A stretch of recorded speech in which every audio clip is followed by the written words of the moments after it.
Hello and welcome to Africa Today. I am Esther Mokwariola. The test of democratic process continues to echo across Africa, with the excitement and anxiety of electioneering finding expression in the East African region in the last few days. Taking the baton from Rwanda, August the 8th afforded Kenyans another chance to either hold on to incumbent President Uhuru Kenyatta or settle for the opposition candidate Raila Odinga in a tightly contested election. And so we ask, what are your thoughts on the political developments in Kenya as the people elect a president and other public office holders? You can join the conversation and share your thoughts with us on Twitter at TVC News NG. We take a report now highlighting some of the continent's top stories, and Africa Today will continue. Welcome on board.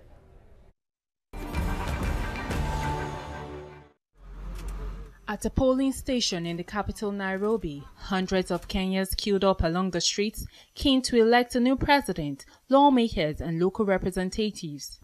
Shrouded in fears of violence, the close-fought clash pits President Uhuru Kenyatta, 55, the son of a businessman and Kenya's founding president, against Raila Odinga, a 72-year-old former political prisoner and son of Kenya's first vice president. A few hours to the presidential elections in Kenya, the streets appeared calm. Newspapers screamed bold headlines on what to expect, amidst fears that the election could descend into violence. I'll urge my fellow Kenyans, we remain peaceful, we vote peacefully, and let the will of the people be done. Opinion polls before the presidential election put Uhuru Kenyatta and Raila Odinga on neck and neck. The Jubilee Party says it is ready to embrace peace after the showdown. Ahead of voting, the European election observers preferred solutions to the election board on ensuring a smooth conduct of the polls. Express our admiration for the efforts of the judicial branch of the government of Kenya that has done so much work over these months in order to resolve disputes and provide a legal process that can give confidence to the vote. In the end, it is up to Kenyans to make this choice, and it is up to the people of Kenya and the leadership here to provide the atmosphere within which this is a peaceful election. No doubt the Kenya election may prove as a litmus test in Africa at a time when the stakes are higher, with the world watching to see how Kenya makes it through this process in one piece. Earlier in the day, Kenyans set out to elect a president, senators, members of parliament and governors following weeks of campaigns amidst claims of a plot to rig the results. Now, more than 19 million voters in more than 40,000 polling stations make up the facts and figures in a country of 48 million people where no sitting president has ever lost an election. Joining me in the studio on Africa Today, I have Olayinka Ola Daniels, lawyer and a political analyst here with me. Good to have you on the show. Thank you. Good evening. And on phone, I have Ekutore Otondi, doctoral student, Department of Public Relations, Public Administration rather, and Political Science, University of Nairobi, Kenya. Good to have you as well on the program. Thank you. Thank you so much. Right, let me begin the show with you, Olayinka. Voters have come out and the voting has ended. But the people, they really came out en masse to make their voice count. But before I go into that, the elections, how much of a value is it to not just the nation now, but to the region as well? Well, let me start by saying that we all know that Kenya is the biggest economy in the East Africa continent. So now, we can't afford to joke with the peace in Kenya. Because if things don't go right in Kenya, we know what will happen. In fact, as we speak, we have enough of Kenya's battalions in Somalia and some other neighboring African countries. So we know the impact Kenya is making, and considering economy, we can't take it for granted. If Kenya is shut down today, we know what will happen to the region. We know what will happen to the continent. So we can't afford to play with the peace of Kenya as we speak. All right, let me quickly bring in Sekou. Sekou, now I understand you're in Kenya. Could you give us a feel of what went down during the elections? Thank you so much again. The elections opened at around 6 p.m. today, and that's the official time, but it went on quite well, and I think Kenyans came out in large numbers to vote, and I think there's a lot of enthusiasm on the side of the ordinary Kenyans who came out to vote, because we could see as early as, say, like around midnight or past midnight, people were starting all over to queue for the election to go and cast their votes. I think ordinary Kenyans, they voted peacefully, and so far the results have started streaming, and we are expecting to see how Kenyans decided to choose as their next leader for the next 4 years or so. And why was there so much enthusiasm in terms of the turnout? Because, you know, you just said that some came out as early as 1, some 2. Why so much enthusiasm about this election? I think there's a lot of what you can see at it's a high-stake kind of election, but I think it's a high-stake on the basis of the candidates as well as on the ordinary Kenyans. Because if you look at the candidates, it's like, on a personal level, it's more like a competition between two dynasties. That is Raila Odinga and Uhuru Kenyatta, whose two fathers were actually the first president and the second president. So at that level, I think, also based on ethnicity, I think like more people want to see their person in power. But for ordinary Kenyans, I think also they're looking at this election as a way in which they can try and change their lives, like ensure that they can be able to check on inflation, want to see if they can maybe approve the incumbent as well. So there's a lot of factors at play, but I think one of the major factor which is at play is the tribalism. And that, I think, motivated more people to come out and vote to protect their ethnic kingpin from losing from losing power, and the other side making the ethnic kingpin to take over power. So I think that is a key motivating factor as well. Quite a salient point raised there by Sekou. Ethnicity is still a driving force, you know, in this election. Should that be the case? Shouldn't be ideas driven? Because, you know, in this part of the world, it seems like if you're not part of my tribe, I do not give my support. Even during the campaign, yeah, jobs, economic, what have you, health, and all that were part of the promises made. But majority of the Kenyans, particularly the youth, because from information gathered, more like 51% of the registered voters are youth, are between the age of 18 and 35. Now, majorly what they are saying is, yes, job, health is good, but one thing we can't joke with, we need a president that will bring everyone together. We are tired of tribalism, we are tired of ethnicity. They said, how come you expect us? Yes, we have the job, we have the health, but if we don't have love, if we hate ourselves, we hate each other, how do we flourish in the country? How will the country grow? If we have the job and we have the, what's it called? But then we are still killing ourselves over tribe. We are killing ourselves over ethnicity. So what they are going out for is to say, okay, I'm not voting for anything, but to bring Kenya together and to vote out anyone that is not campaigning for unity of Kenya but tribe.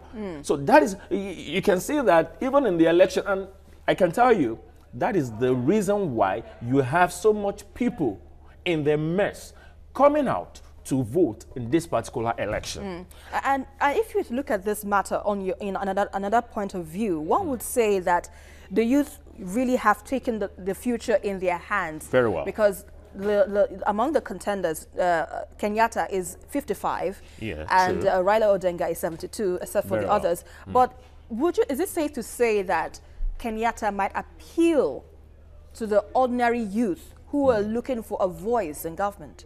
Well, I'm not gonna go that route. I'm not going to base it on the age of Kenyatta and the age of Odinga, because what they are saying now, two of them had not come to preach against tribalism or whatever it is, but among the youth, among the people that are casting their vote, they know whether it's Kenyatta, whether it's Odinga, they know who is actually for them, they know who is against them, they know who is preaching tribalism, ethnicity. The last time, even in their campaign, Odinga said, I'm afraid that they may rig the election. Now, Kenyatta said, Odinga was only trying to work to bring in tribalism to divide the people. Now, they know who they want. They can see, they can read it. So they know what, so I'm not going to base it on the age, you know, but, well, practically speaking, we'll say, okay, maybe Kenyatta is younger, but do we know what he's preaching?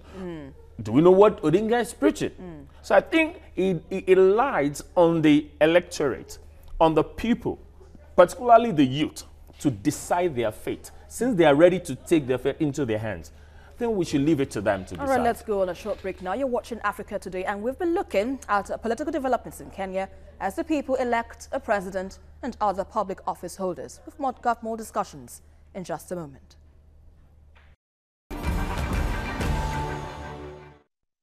Welcome back. As President Uhuru Kenyatta seeks a second and final 5-year term in office against main opposition leader Raila Odinga, about 180,000 security personnel were deployed across Kenya to mitigate possible electoral violence. A contested poll in 2007 led to more than 1,000 deaths, and there are fears that violence could sweep the country again if the losing party refuses to accept result. Well, Sekou Toure still joins me via phone, and he's been giving his thoughts and, of course, some updates right from Kenya. Now, Sekou, what are the expectations of the average youth in terms of the next leader for Kenya? Thank you so much. I think if you look at Kenya right now, the majority, actually it's like a younger country, and most of the youth, the main thing in their mind is employment. Like there's a high rate of unemployment in Kenya compared to within the region. So majority of Kenyan youth like a president or a leader who will be able to make policies that aims at helping them gain employment, not necessarily formal employment, but like making them be able to get into setting an environment where they can be able to set up their own businesses as well. So I think that's one of the major priorities that the youth in Kenya actually are focusing on, the next leader who might take power, maybe from tomorrow or so. And let's look at all right, let's look at the candidates in question. Talking about Kenyatta and Raila Odinga. Well, the two are neck and neck, according to polls. And as we speak right now, some provincial results have come out from the Electoral Commission, that's the IEBC, putting Kenyatta leading by 57%, closely followed by Odinga.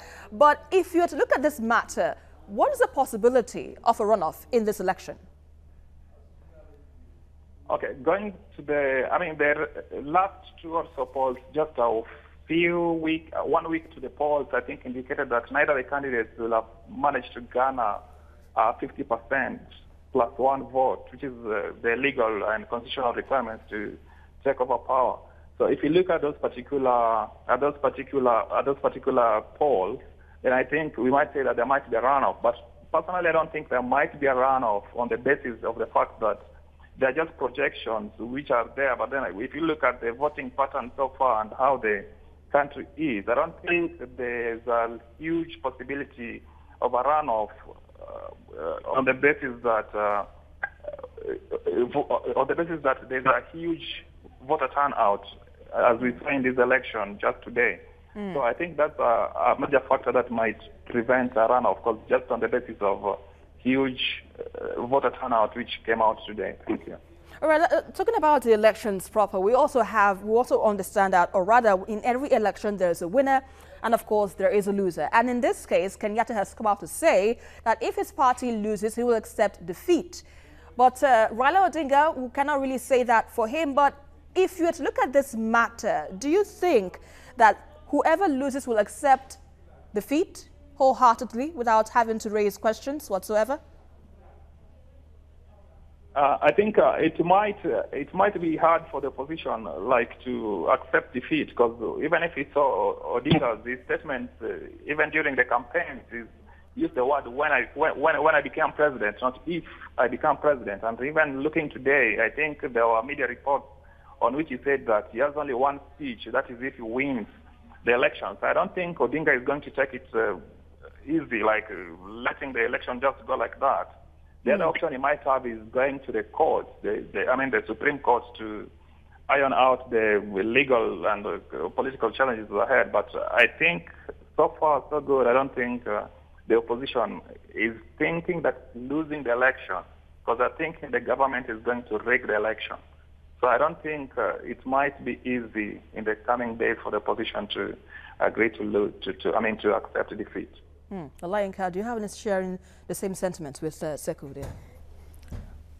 Well, I sympathize with Odinga. However, let's look at it this way.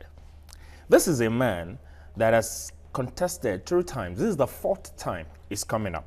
Now, out of the last 3 elections, the last 2, is said, is been rigged out. In fact, the 2013 election was up to Supreme Court. It was Supreme Court that decided. Don't forget that 2007, like a decade ago, was marked with serious violence. Yeah. You know, and I mean, over 1,000 Kenyans were dead, and I mean, people dispersed and like that, displaced, over 600,000 thereabouts and all that. Now, this is a man that has lost it 1st, 2nd, 3rd time. He felt, okay, any government in power has the power to rig. So now he has come with the mentality, and he tried to brainwash his supporters, particularly the party, saying, these people are not ready to go. Forget whatever he's saying. This election is not going to be free and fair. But then, the Constitution is clear. The Constitution has said that whoever that is going to win must have 50% of the vote. In fact, +1. 50% plus one. Is not limited to that. Another 25, because he must have 25 out of the 47 counties. He must have at least 24. You know, that means 25% in 24 counties out of the 47 counties. So if you don't have that, or either party, if 2 of them don't get to that point, then we're going to have a runoff. But if one gets there and is glaring, fine. You give us so far the result we've seen so far, but from what we gather, that's just 1% of the result so far. Yeah. So let's leave it open. But seriously, yes, Kenyatta has said, if the other party wins, I will leave. Yeah, that is a political statement. Odinga, yes. You feel that it's a political statement. It might be different because you don't even know the backdoor work that is going on. So I feel for both of them. I feel for Odinga. I feel for Kenyatta. This is politics, and it's a game of numbers. So they should both go and do their part. Let them leave it to the people. Let them leave it to the electorate, and let them decide the fate of their nation, of their country. And we see, Africa, we need to grow. It's not a do or die affair. We don't have to die there. We don't have to get that particular position because if you're selfish, you want to die there. But if you're for the people, let the will of the people come to place here. Let the will of the people come to the table and say, okay, this is what we want, and we stop that. All right, let's look at this matter one more closely now, because it still raises some little bit of concern. I understand that, you know, Raila Odinga has been there. This is going to be his 4th time in an election. And Kenyatta, this is going to be his 2nd time seeking for a position as the president of Kenya. But if, just an if, they have to be a coalition government between the 2 parties, do you see any possibility? Well, it happened during Kenyatta's father, don't forget.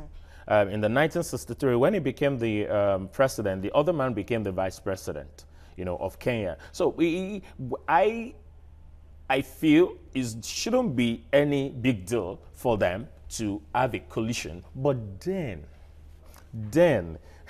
if we're going to be sincere with ourselves, if we're going to look at this critically, looking at these people, they are not saying anything close to coming together to form a unity government in any way. It's going to be me and my party. And that is all they are going for. And that's the reason why, in fact, if you hear some of the campaign statements, they are not good for them. They're not good for the people. They're not good for the nation. They're not good for the election. They're not good for the peace of Kenya. But they went ahead with all those statements. But here we are today. I doubt if we are going to, I hope they won't be violent. Well, so far, they said it's been peaceful so far, because even some people, they've stocked their house with food. I know that they are ready because they are thinking of what happened in 2007 may happen again. But seriously, so far, it's been peaceful. And I hope, you know, one will just give way to the other. And if you lose and you win, they're able to embrace themselves and let's move forward. I couldn't agree more. Well, let's bring this home now. Sekou, if you were to look at this matter on your own part, what would you anticipate from this election? I think so far, I think it might be quite a challenge, like to exactly say who's going to win this particular election. Because even looking at the results which started being streamed, I mean, being a live stream from the IEBC, I think in the last 1 hour or so, just before I came in the air, like it stopped like 1 hour, and that's kind of quite suspicious as well. And I think I'll note as well. Actually, I'll agree with Odinga partially in a way that he talks, because I think the issue about the elections in Kenya has been about the trust issue. So I think he also feels that his victory has been denied as well. Because if you look at 2007, even the Kriegler report which came out was that they didn't know exactly what won in the election. And then if you look at 2013 again, there's also the aspect which came out that there was a bit of rigging, which, I mean, we could agree there was rigging in 2013 as well, because the system failed, the electronic system failed. So I think Mr. Odinga actually has got, he has legitimate to say that he won't, when he wins the election, using such kind of words, so that he can try to push the system to ensure that there's a free and fair election. But I think when the elections are conducted in a credible manner, I wouldn't expect him to not to give up and continue arguing that his election was stolen. I think that if you look at the Kenyan election also, like, it's one of the most expensive elections so far this time. And the reason being is the issue of trust between the opposition parties and the ruling coalition government.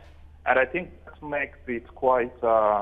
I think that makes it an issue, because the issue is about trust. Whom do you trust between these two people? So I think that's the major thing, yeah. All right, thanks a lot. Sekou Toure Otondi, a doctoral student, Department of Public Administration and Political Science, University of Nairobi, Kenya. We appreciate your analysis on the show.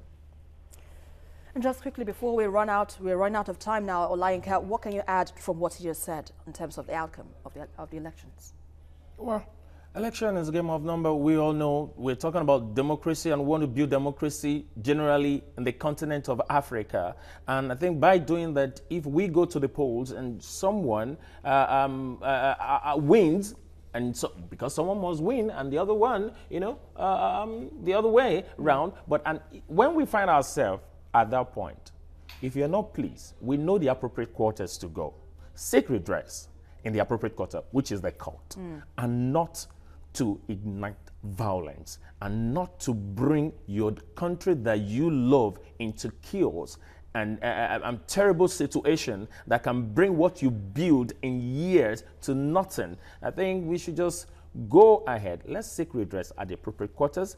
Let's do everything for our nation and for the continent together. All right. And we'll get there. And on that positive note, I'd like to thank you very much again, Olayinka Daniels, for your analysis on the program. Most grateful. No matter where the pendulum swings, observers see the elections in Kenya as the last showdown of the dynastic rivalry between the families of Kenyatta and Odinga, which has lasted for more than half a century. While Kenya's electoral politics is more or less a ruthless game of thrones, the process remains driven by the demands and concerns of the ordinary people trying to navigate their way to the promised land of sustainable development. And that is our package for today. But don't forget to join the conversation as usual on Twitter at TVC News NG. And also follow me for updates around Africa at Esther TVC News. Until the next one, I am Esther Amakwariola, and always remember, change starts with you. Thank you very much, sir.